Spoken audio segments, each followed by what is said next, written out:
Welcome to Global Perspectives. Where is India headed as it expands its global role? Someni Sengupta, a New York Times foreign correspondent and former bureau chief in New Delhi, is the author of a book, The End of Karma, a look at India's youth. Global Perspectives with Pulitzer Prize-winning commentator John Bercia. Welcome to the show, Someni. Thank you so much for having me. Intriguing topic, and we'll get into all of that shortly, but why don't we start with you? How did you end up as a foreign correspondent with the New York Times? How did you end up, I guess you were probably the first Indian American to serve as a bureau chief in India. Well, exciting stuff. So how did all of that come together?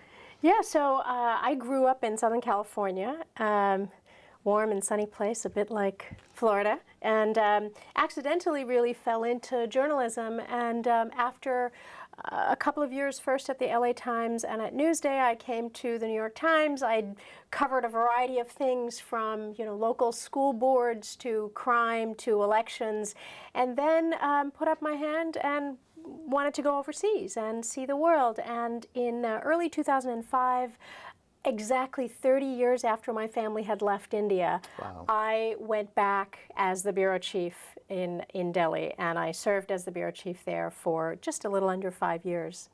Well, that gave you time to really sink your teeth into everything, because sometimes those foreign correspondent assignments are shorter. But, Well, it was a lot to cover. I was covering the entire subcontinent, so I was, going from some big news story here to another one there. It was the end of the long civil war in Sri Lanka. There was a revolution with Maoist rebels in Nepal, in the hills of Nepal. There was, of course, a lot of churn in India, political, social. So there was certainly a lot to sink my teeth into. It was, it was a wonderful menu of stories for a foreign correspondent. And then I decided to take a little time off and kind of sink my teeth into one subject matter. And so I chose to write a book about young people in India. Which is wonderful, because that's the future. The human trafficking issue was emerging as an issue. Was that part of what you covered during your time there? Sure. I mean, that has been long a concern, especially on the part of the United States, the human trafficking from the whole region. And of course, some of it is the trafficking of people from the subcontinent overseas, but much of it, of course, is, internal. And in fact, one of the chapters in my book does concern a young woman who goes from one of the villages, one of the remote villages, to work as a domestic servant in Delhi. And it's a very complicated story. To what extent they are always coerced and taken against their will is often a little bit, difficult to parse. Yeah, but I really chose to focus on young people in India because India is not only soon going to be the most populous country in the world, it's going to overtake China in about another 5 years, but it's already the youngest country in the world. And by that I mean it is the largest concentration of young people anywhere in the world, any time in recorded human history. So we're talking about the number of Indians that are between the ages of 15 and 34, just that cohort, is somewhere around 420 million. Wow. That exceeds the population of the United States, By Canada, far. and Britain combined.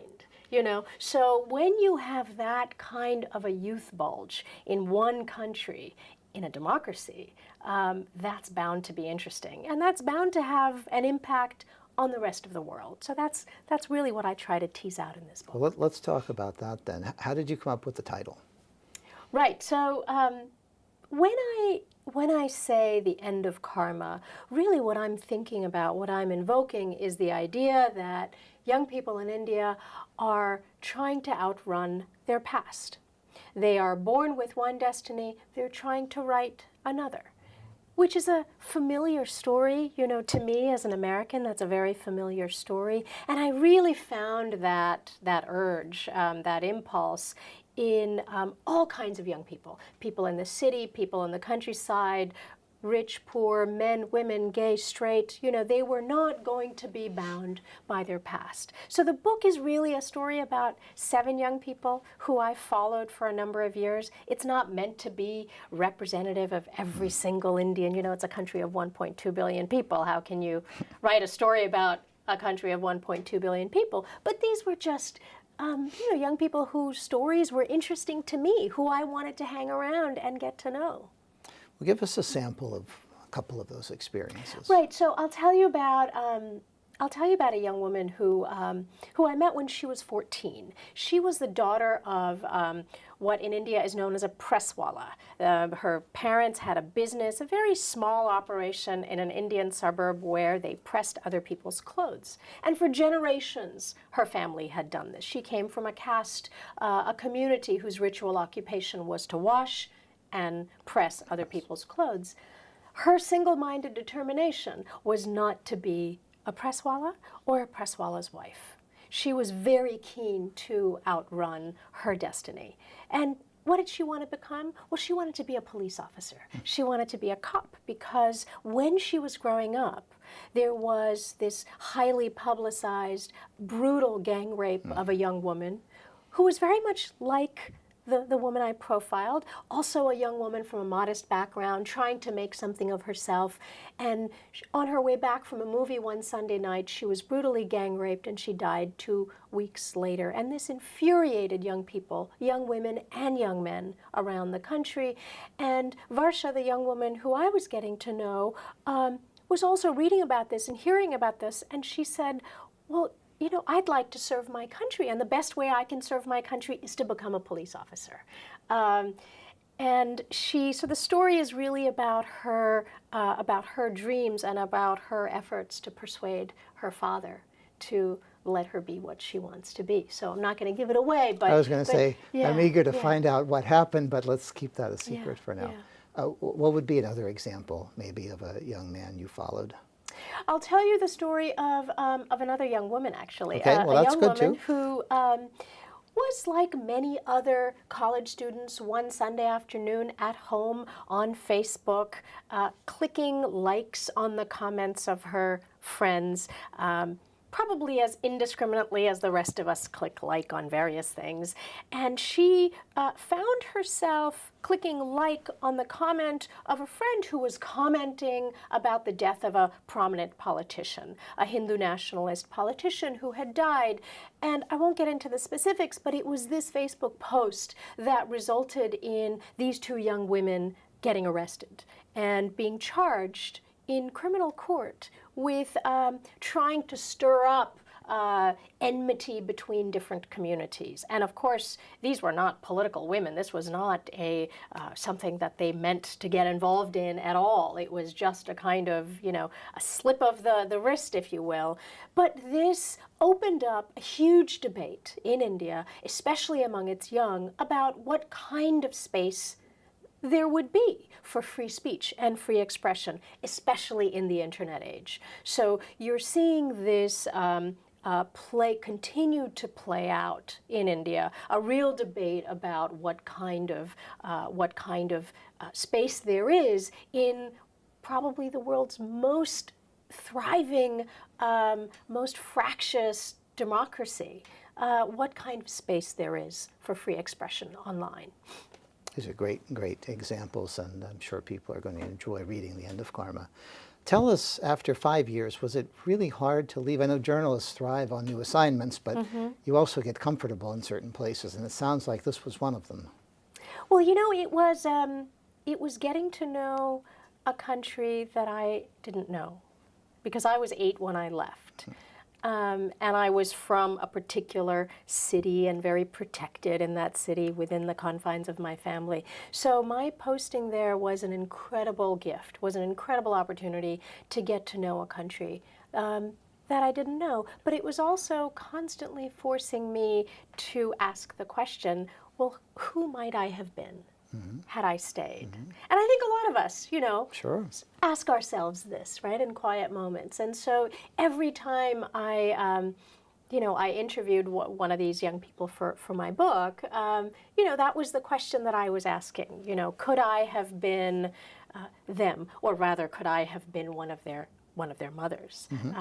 So this book really is, if you will, an exploration of 3 generations of my own family, in a way. It's my father's generation. He is part of what we call Midnight's generation.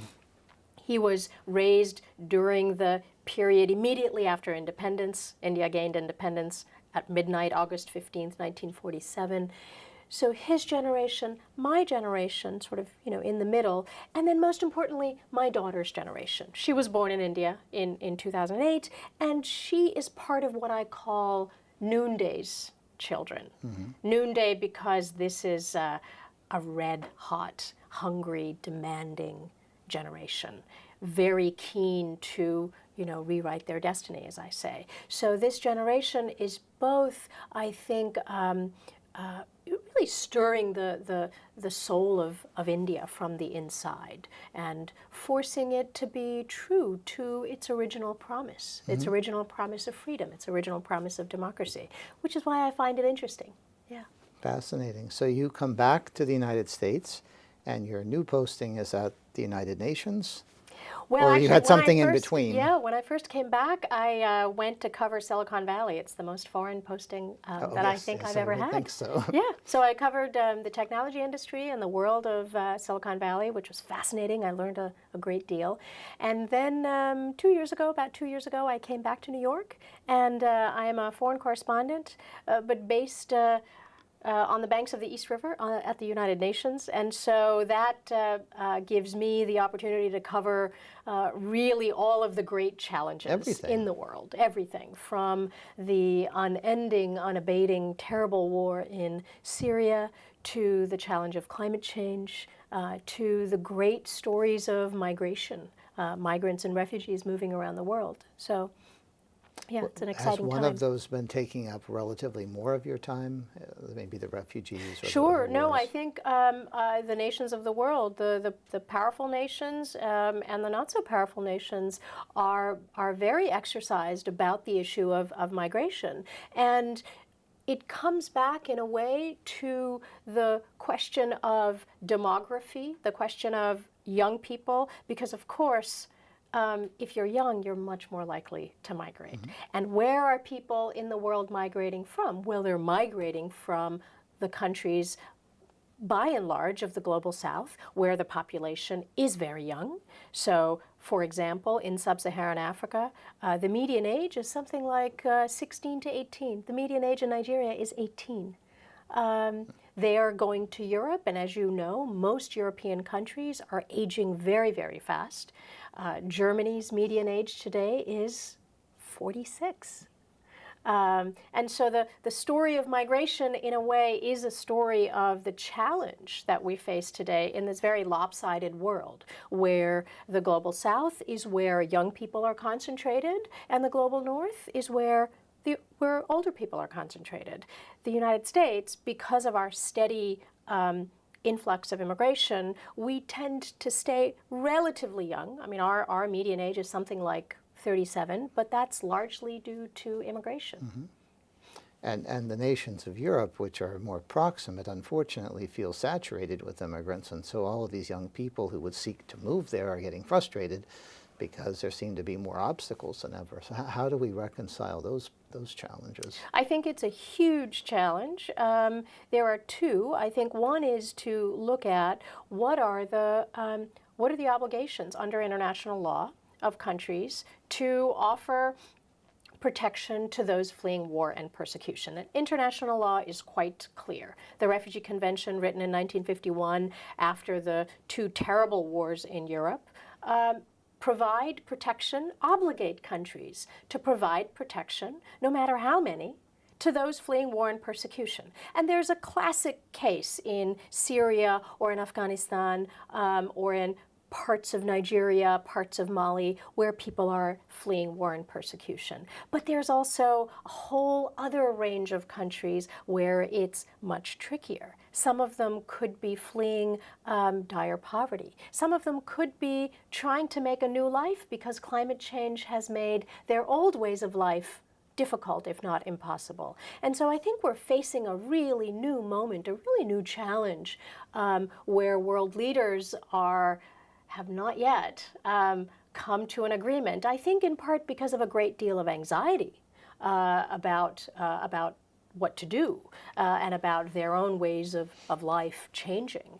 But it does seem to me quite inevitable that with such a lopsided world where rich countries of the North are aging and poor countries of the South having these incredible youth bulges, that both sides can potentially benefit from cross-border movement. But I think we're yet to figure that out.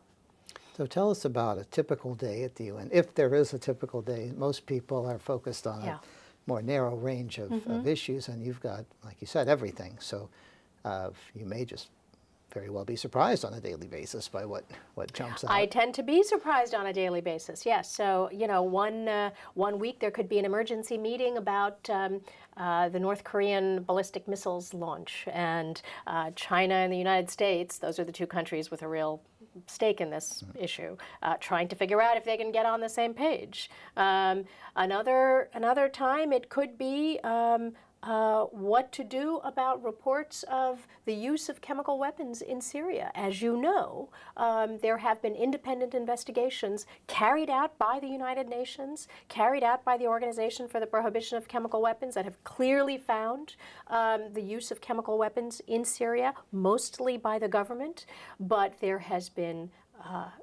no agreement, no consensus between the United States and Russia and the other Western powers about what to do. There is I think, an issue that frustrates many people about the way in which international humanitarian law that obliges countries at war to obey certain basic rules, like you've got to let in food and medicine to civilians trapped behind front lines.